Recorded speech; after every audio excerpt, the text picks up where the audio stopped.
মুসলিম শরীফের একটা হাদিস বলে আমি শেষ করে দিচ্ছি, আপনারা খেয়াল করে শুনুন। আল্লাহর রাসূল একদিন সাহাবায়ে কেরামদেরকে নিয়ে পরামর্শের ভিতরে বসলেন। হঠাৎ করে মজমা বসছেন। এই সময় সাহাবায়ে কেরামদেরকে ডেকে ডেকে বললেন, ও আমার সাহাবারা, তোমরা কি জানো আমি জাহান্নামের ভিতরে কাদেরকে সবচেয়ে বেশি দেখেছি?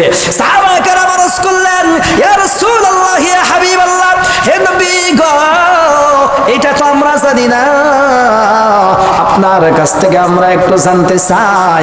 এবার আল্লাহ রাসূল ডাক দিয়া বললেন, ও আমার সাহাবারা, আমি জাহান্নামের ভিতরে সবচাইতে নারী জাতিকেই বেশি দেখেছি।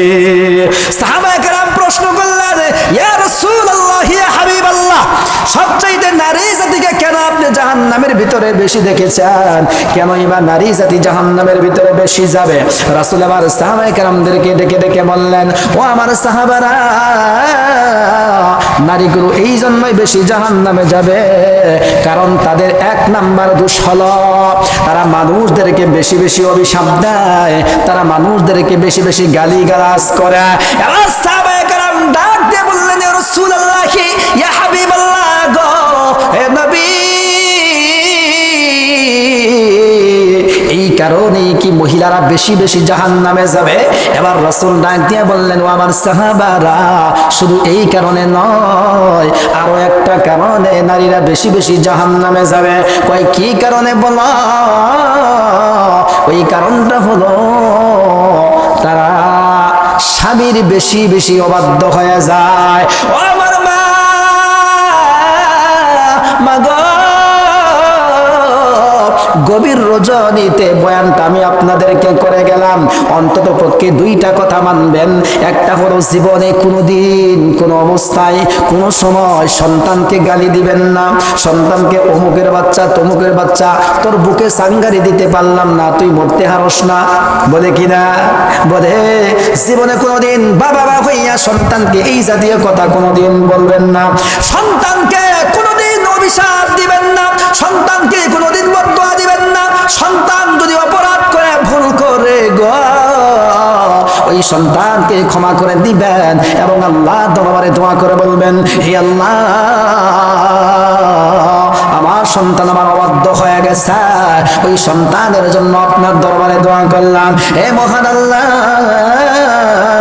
আপনি চাইলে আমার সন্তানটা আমার বাধ্য হয়ে যায়, আল্লাহ আমার সন্তানকে আপনি হেদায়েত দিন। একদিন দোয়া করবেন, 2 দিন করবেন, 3 দিন করবেন, 1 মাস করবেন, 3 মাস করবেন, 6 মাস করবেন, 9 মাস করবেন, 1 বছর পর্যন্ত দোয়া করতে থাকবেন। দেখবেন একদিন না একদিন এই সন্তান আপনার বাধ্য হতে বাধ্য। কথা বলেন ঠিক কিনা? এটা হলো 1 নাম্বার। 2 নাম্বার,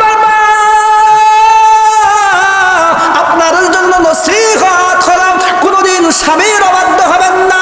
স্বামী আপনার জন্য কষ্ট করেছে গো, এই পৃথিবীতে পুরুষ মানুষ কষ্ট করে নারী জাতির জন্য, এই পৃথিবীতে পুরুষ মানুষ কষ্ট করে সন্তানদেরকে ভালো রাখার জন্য, এই পৃথিবীতে পুরুষ মানুষ কষ্ট করে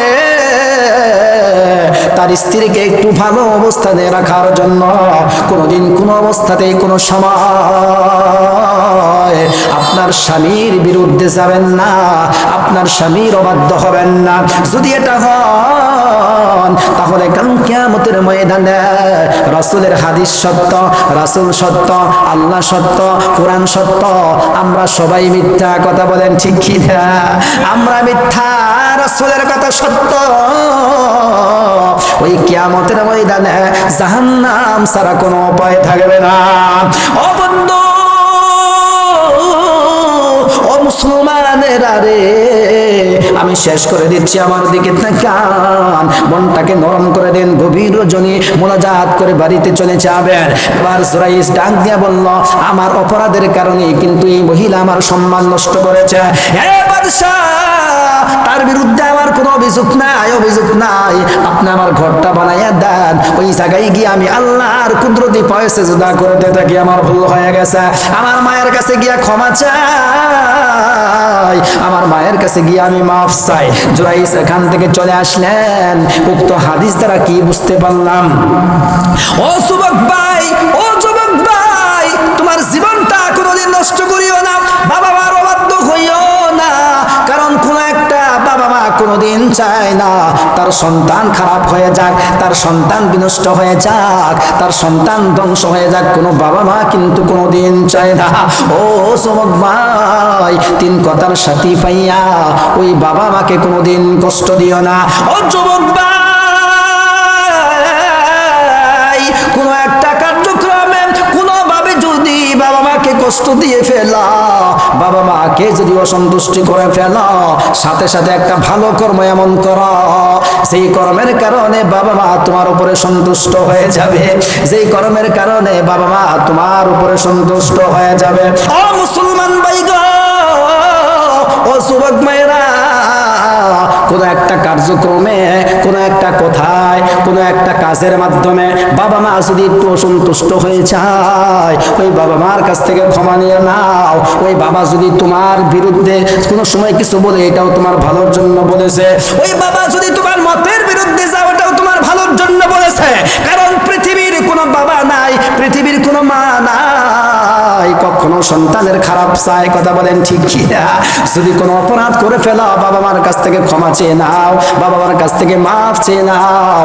কারণ বাবা মার অন্তর যদি আল্লাহর দিকে একবার বলে ফেলে, ওই বাবা জীবনে নামাজ পড়েছে না, তাতে তোমার কোনো আপত্তি নাই। ওই বাবা কোনোদিন রোজা করে নাই, তুমি মনে করো বাবার দোয়া কবুল হবে না, তাতেও কোনো আপত্তি নাই। বাবা ইবাদত করুক চাই না করুক, বাবা ইবাদত বন্দেগী করুক চাই না করুক, ওই বাবা হিসাবে আল্লাহর দরবারে কিন্তু তার দোয়া কবুল হয়ে যাবে। মা হিসাবে আল্লাহর দরবারে তার দোয়া কবুল হয়ে যাবে। ও যুবক ভাই, পৃথিবীতে বাবা মার সামনে কোনো আপন নাই।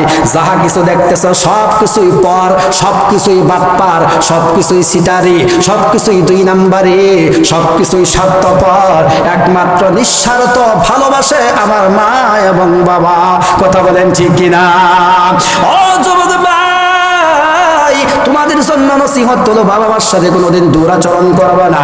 আর মা বোনদের উপরে আমার নসিহত হলো, এবং মুরব্বীদের উপরে আমার নসিহত হলো, জীবনে কোনোদিন সন্তানকে কোনোদিন গালিগালাজ করবেন না, সন্তানকে কোনোদিন অভিশাপ দিবেন না। সন্তান অপরাধ করেছে, মাফ চাইছে, সন্তান অপরাধ করেছে, ক্ষমা খুব সুন্দর দৃষ্টিতে দেখেন, সন্তানকে ক্ষমা করে দেন। কারণ আপনার এই বদদুয়ার কারণে যদি আল্লাহর দরবারে এটা কবুল হয়ে যায়, তাহলে আপনার সন্তান আপনার কারণে ধ্বংস হয়ে গেল। এই ধ্বংস হওয়ার কারণে কাল কিয়ামতের দিন আল্লাহ যদি আপনাকে জিজ্ঞান, ও বান্দা, তোর সন্তানের বিরুদ্ধে অভিশাপ দিয়েছিলি, আমি কবুল করেছি, তোর কারণে আজকে তোর সন্তান ধ্বংস হয়েছে দুনিয়াতে, এই কারণে তোর জাহান্নামে যেতে হবে। এবার বলবেন, হুজুর এই কথা আপনি কোত্থেকে বললাম? বললেন, প্রমাণ ছাড়া কথা বলি না। মহাগ্রন্থ পবিত্র কোরআনের সূরা সিজদার 29-30 নম্বর আয়াতে আমার আল্লাহ ডাক দিয়ে বলেছেন, ও ক্বালাল্লাযীনা কাফারু রব্বানা আরিনাল্লাযীনা আদাল্লানা মিনাল জিন্নি ওয়াল ইনসি নাজআলহুমা তাহতা আকদামিনা লিয়াকুনা মিনাল আসফালিন। যখন কাফেরগুলো, যখন নাফরমান বান্দাগুলো জাহান্নামের অর্ডার হয়ে যাবে, তারা ডেকে ডেকে বলবে, আল্লাহ আমরা কোথায় যাব? আল্লাহ ডাক দিয়া বলবেন, তোরা জাহান্নামে যা, তোদের জন্য জাহান্নাম মঞ্জুর হয়ে গেছে। রাব্বানা আরিনাল্লাযীনা আদাল্লানা, ওই কাফের গুলো ডেকে ডেকে বলবে, ও আল্লাহ আমরা জাহান্নামে যাব, তবে আমাদের একটা শর্ত আছে। আল্লাহ বলবে, তোদের জন্য জাহান্নাম, তোরা আবার কিসের শর্ত? আল্লাহ বলবেন, তোদের শব্দ নাই না, আল্লাহ আপনার কাছে অনুরোধ, আমাদের শর্তটা আপনার রাখতেই হবে। আল্লাহ বলবেন, বল বল বল, তোদের কিসের শর্ত? এবার সন্তানগুলো ডাক দিয়ে বলবে, আদাল্লানা মিনাল জিন্নি ওয়াল ইনসি নাজআলহুমা তাহতা আকদামিনা, ও মহান মাওলা, ওই যাদের কারণে আজকে আমরা জাহান্নামে যাচ্ছি, তারা কোথায়? তারা কোথায়? তাদেরকে আমার সামনে আপনি উপস্থিত করুন, আমাদের সামনে উপস্থিত করুন। আল্লাহ বললেন, কেন উপস্থিত করব?